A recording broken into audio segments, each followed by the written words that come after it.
जिन लोगों को लगता है कि वह आज का काम कल पर डालकर सफल हो जाएंगे, जो लोग हमेशा आलस्य में रहते हैं और सोचते हैं कि हम अपने सपनों को इसी तरह एक दिन पूरा कर लेंगे, तो यह एक बहुत बड़ी गलतफहमी है। समय के साथ निरंतर चलकर ही आप अपने लक्ष्य को पा सकते हैं। यदि आप समय का दुरुपयोग करते हैं तो आपको बदलाव करने की जरूरत है। अपनी कार्यशैली में बदलाव करने की जरूरत है, अपनी दिनचर्या में। आज की कहानी आपको समय का बोध कराएगी, समय की कीमत बताएगी। नमस्कार मित्रों, बुद्ध भाव चैनल में आपका स्वागत है। इससे पहले कि आप इस कहानी में को जाएं, आपसे निवेदन है कि आप इस चैनल को सब्सक्राइब कर बेल आइकन दबा दीजिए। चलिए शुरू करते हैं बुद्ध भाव की आज की प्रस्तुति। बहुत पुरानी बात है। एक नगर में एक राजा रहता था। वह राजा बहुत ही शक्तिशाली था। वो राजा युद्ध में बहुत निपुण व कुशल था। कभी भी युद्ध नहीं हारा था। आसपास के सभी राजा उससे डरते थे और सम्मान भी करते थे। वो राजा अपने सभी कार्य को समय पर करने की आदत थी। उसके उठने से लेकर सोने तक की पूरी समय सारिणी बनी हुई थी। वो किसी भी काम को कल के लिए नहीं छोड़ता था।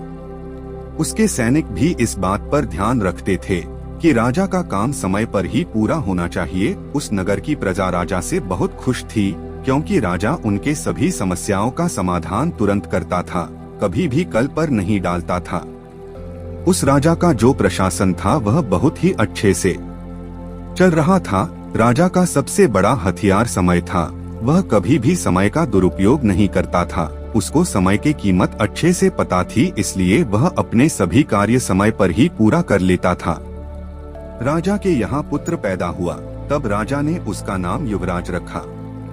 राजा अपने पुत्र को बचपन से ही अच्छी अच्छी बातें सिखाता था। समय के साथ साथ उसका पुत्र बड़ा होने लगा।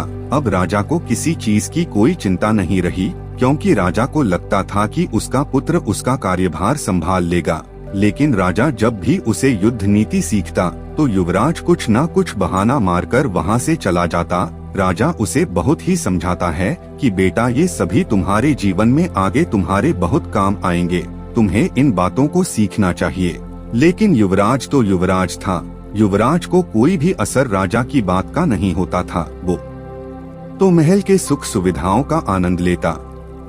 जब राजा उसे कुछ कहता तो हर बात कल पर करने के लिए टाल देता। राजा उसे कोई भी काम करने के लिए देता तो वह कहता कि पिताजी मैं यह काम कर दूंगा। राजा जब भी उसे युद्ध नीति सिखाने की बात करते तो वह उनसे कहता है कि पिताजी मैं कल सीखूंगा, कल करूंगा करते करते वह 20 साल का हो चुका था, लेकिन उसने कभी भी युद्ध कौशल नहीं सीखा। राजा बूढ़ा हो गया था। तब मौका पाकर पड़ोसी राज्य ने उसके राज्य पर हमला कर दिया।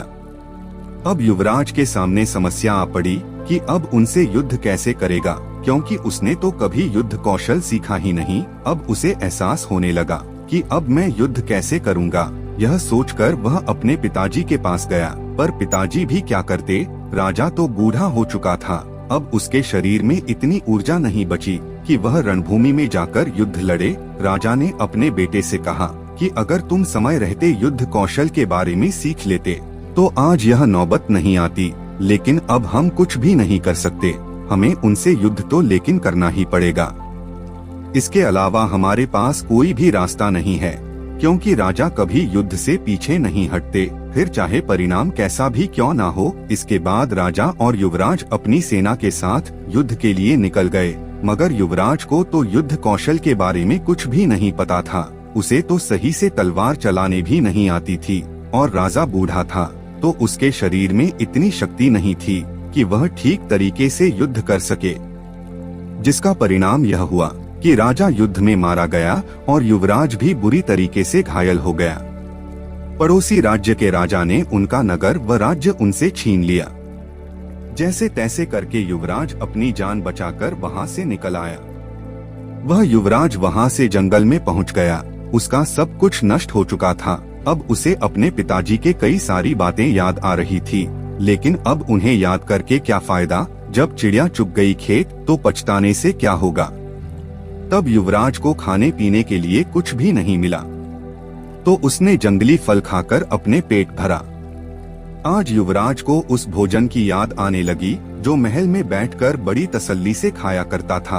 अब उसकी हालत ऐसी हो गई थी, काश उसने समय रहते हैं अपने पिताजी से युद्ध कौशल सीख लिया होता, तो आज उसे अपना सब कुछ गंवाना नहीं पड़ता। पर अब तो समय जा चुका है, अब कोई कुछ नहीं कर सकता। यह सोचकर वह युवराज जंगल में जोर जोर से रोने लगा। तभी उसके रोने की आवाज उस जंगल में ही रहने वाले एक बौद्ध भिक्षु ने सुन ली। वह बौद्ध भिक्षु युवराज के रोने की आवाज सुनकर उसके पास आए और उससे बोले कि क्या हुआ बालक, तुम के जंगल में क्यों रो रहे हो? तुम तो एक राजकुमार प्रतीत होते हो, फिर इस जंगल में क्या कर रहे हो? उन बौद्ध भिक्षु की यह बात सुनकर वह युवराज बोला, कहाँ का राजकुमार, मैं तो राजकुमार था, पर अब नहीं हूँ, मेरा सब कुछ लुट गया, अब मेरे पास कुछ भी नहीं है। मैंने अपने समय को बर्बाद किया और समय ने फिर जाकर मुझे बर्बाद कर दिया। अब मैं क्या करूं? मुझे कुछ भी समझ नहीं आ रहा। युवराज की पूरी बात वह बौद्ध भिक्षु बड़े ही ध्यान से सुनकर फिर युवराज से कहते हैं कि अगर तुम चाहो तो अपना सब कुछ अभी भी हासिल कर सकते हो। यह सुनकर युवराज बोला कि कैसे महाराज, क्या आप मुझे बता सकते हो कि मैं ऐसा क्या करूं जिससे मैं अपना सब कुछ हासिल कर सकूं? तब बौद्ध भिक्षु उसे बोलते हैं कि तुमने पहले समय को बहुत ही ज्यादा बर्बाद किया है, इसलिए जो समय जा चुका है हम उसे वापस नहीं ला सकते हैं। लेकिन अब जो हमारे पास समय बचा है, अगर तुम उसका सही उपयोग करोगे तो तुम वापस अपने जीवन में सब कुछ हासिल कर सकते हो। यह सुनकर युवराज बोला, तो महाराज मुझे क्या करना होगा? तब बौद्ध भिक्षु कहते हैं कि मैं जो बात मैं बताऊंगा तुम अपने जीवन में हमेशा याद रखना, अपने जीवन में उपयोग में लाना। आप मेरी बातों को ध्यान से सुनो। सबसे पहले तो तुम्हें समय के महत्व के बारे में जानना होगा।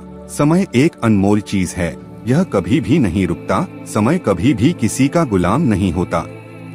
अगर हमने समय बर्बाद कर दिया तो फिर समय हमें बर्बाद कर ही देगा। इसलिए हमें सदा ही समय का सही उपयोग करना चाहिए और इसका सही उपयोग करने के लिए सबसे पहले हमें अपनी दिनचर्या की एक समय सारिणी बनानी चाहिए। हम कब उठते हैं, हम कब खाते हैं, कब सोते हैं, कब कौन सा काम करते हैं, इन सभी चीजों का समय निर्धारित होना चाहिए जिससे हम अपना कार्य को समय पर पूरा कर सकें। लेकिन हम क्या करते हैं, हम अपना कोई भी समय निर्धारित नहीं करते हैं। जब हमारी मर्जी होती है तब हम सो जाते हैं, जब हमारी मर्जी होती है हम उठते हैं, और कभी कभी तो हम इतना सोते हैं कि हमारा आधे से ज्यादा दिन तो सोने में ही निकल जाता है। फिर हम कुछ भी नहीं कर पाते। इसलिए अपने सभी कामों की एक समय सारणी बनाओ और हर काम को समय पर ही पूरा करो, जिससे कि तुम्हारा काम समय पर पूरा हो सके। जब हमारा काम पूरा नहीं होता तो हमें तनाव भी होने लगता है कि अब हम इस काम को कैसे करेंगे, हमारे पास तो समय नहीं बचा, जिससे आपका वह काम बिगड़ भी सकता है। हमें अपना कार्य करने के लिए एक समय निर्धारित करना चाहिए कि मुझे यह कार्य इसी समय पर पूरा करना है तो करना है, मतलब इसी समय पर पूरा करना ही है। मुझे इतने दिनों में यह काम पूरा करना है तो करना है, या फिर मुझे यह काम इतने समय में सीखना है तो फिर सीखना ही है।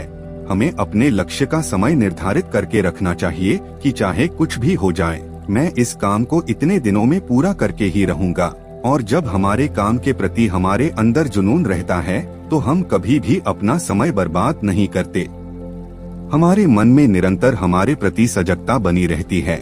हम अपना ज्यादा से ज्यादा समय अपने काम को देते हैं। इसलिए हमारे लक्ष्य काम के प्रति हमारा जुनून मजबूत होना चाहिए।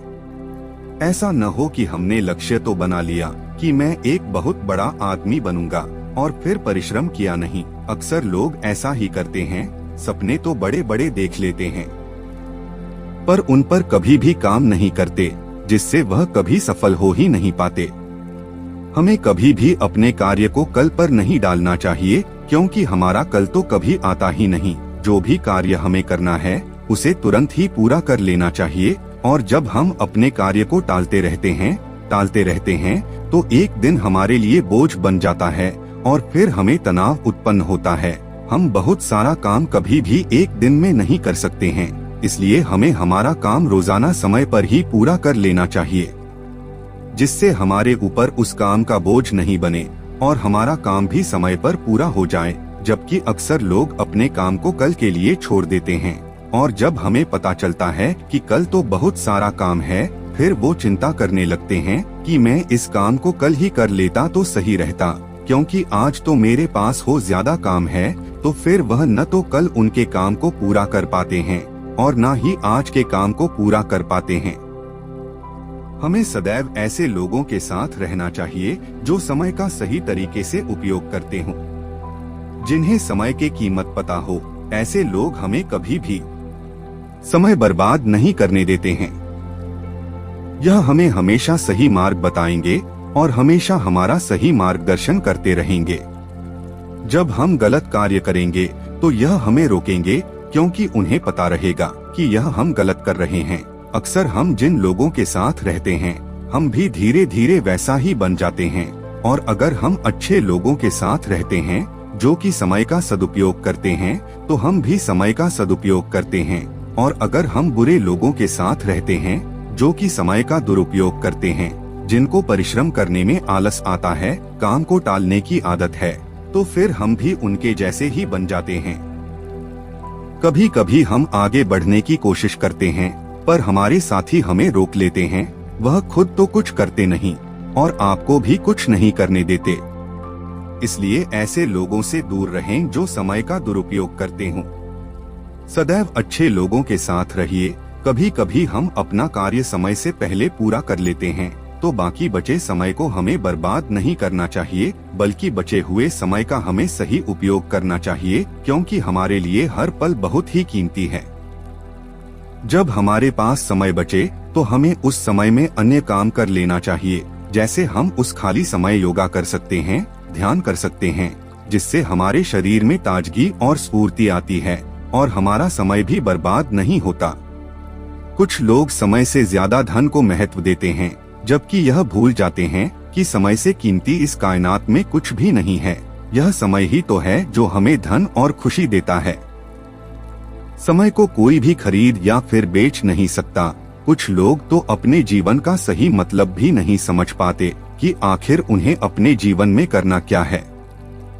वो तो समय का उपयोग अपने दोस्तों के साथ खाना खाने में, घूमने फिरने में, गप्पे लड़ाने में, बातें करने में ही गवा देते हैं। इस तरीके से वह अपने जीवन के वर्ष व्यतीत करते रहते हैं। वह कभी भी यही नहीं सोचते कि वह क्या कर रहे हैं, किस तरीके से अपना समय बर्बाद कर रहे हैं। उन्हें कभी भी इस बात का पछतावा भी नहीं होता कि वह इसी वजह से अपना समय और धन खो देते हैं, जैसे वो कभी वापस प्राप्त नहीं कर सकते हैं। लोग यह भूल जाते हैं कि उनके पास सीमित समय है। वो तो हमेशा इसी भ्रम में रहते हैं कि अभी तो उनके पास बहुत समय है, जबकि समय ऐसी चीज है जो कभी नहीं रुकता। समय चाहे तो आपको 1 सेकंड में राजा और 1 सेकंड में भिखारी बना सकता है।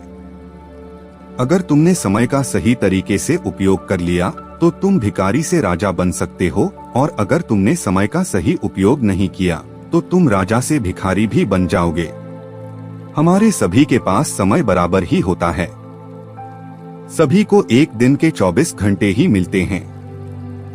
तो फिर कोई सफल तो कोई असफल क्यों होता है? सफल लोग कोई अलग काम नहीं करते हैं, बस वो उस काम को अलग तरीके से करते हैं। वे लोग अपने समय के प्रत्येक क्षण को जरूरी कामों में लगाते हैं, जिससे वो सफल हो जाते हैं, और आसपास के लोग समय के प्रत्येक क्षण को बर्बाद करते रहते हैं, कभी सोने में, कभी घूमने में, कभी लड़ने में, जिससे वह कभी भी सफल हो ही नहीं पाते। इसलिए अपने जीवन के प्रत्येक क्षण को जरूरी कामों में खर्च करें। फिर बौद्ध भिक्षु युवराज से कहते हैं कि राजकुमार, मेरी एक बात हमेशा याद रखना, समय एक अमूल्य धन है। समय की अहमियत है तो हम जिंदगी में सफल जरूर होते हैं, और अगर समय एक बार चला गया तो कभी भी लौटकर तुम्हारे पास नहीं आएगा। इस पूरी पृथ्वी पर समय से अधिक मूल्यवान कुछ भी नहीं है, ना पैसा ना ताकत, क्योंकि जब तुम्हारा समय साथ नहीं देता तो तुम्हारा पैसा और तुम्हारी ताकत भी तुम्हारे किसी काम की नहीं होती। हम खोई हुई दौलत वापस पा सकते हैं, भूली हुई विद्या फिर से याद कर सकते हैं, अपने बिगड़े स्वास्थ्य को फिर से ठीक कर सकते हैं, लेकिन जो समय गया बस गया, उसको वापस कभी भी नहीं ला सकते हैं। अगर हम समय को बर्बाद करेंगे तो समय हमें बर्बाद कर देगा, इसलिए सदैव समय का सही तरीके से उपयोग करना चाहिए। बौद्ध भिक्षु की बातें सुनकर युवराज को अच्छी तरीके से समझ में आ गया और फिर युवराज ने बौद्ध भिक्षु से कहा कि ही महात्मन, मैं कभी भी अपना समय बर्बाद नहीं करूँगा, सदैव उसका सही तरीके से उपयोग करूँगा। मुझे समय का सारा खेल समझ आ गया। आपका बहुत बहुत धन्यवाद महात्मन, मुझे समय के बारे में बताने के लिए। यह कहकर वह युवराज और बौद्ध भिक्षु दोनों ही अपने अपने रास्ते पर निकल जाते हैं। इसके बाद युवराज बहुत मेहनत करता है, वह युद्ध कौशल सीखता है। वह कभी आलस्य नहीं करता है, कभी भी किसी भी काम को नहीं टालता है और एक दिन वो एक सफल राजकुमार बन जाता है। उसके बाद वह युवराज युद्ध के लिए अपने राज्य की सेना को इकट्ठा करता है, फिर युद्ध कर अपना नगर व राज्य वापस हासिल कर लेता है। आज की कहानी से आपको क्या शिक्षा मिली, एक बार कमेंट में जरूर लिखें। और अगर आप भी बुद्ध के विश्वासी हैं तो चैनल को सब्सक्राइब कर लीजिए।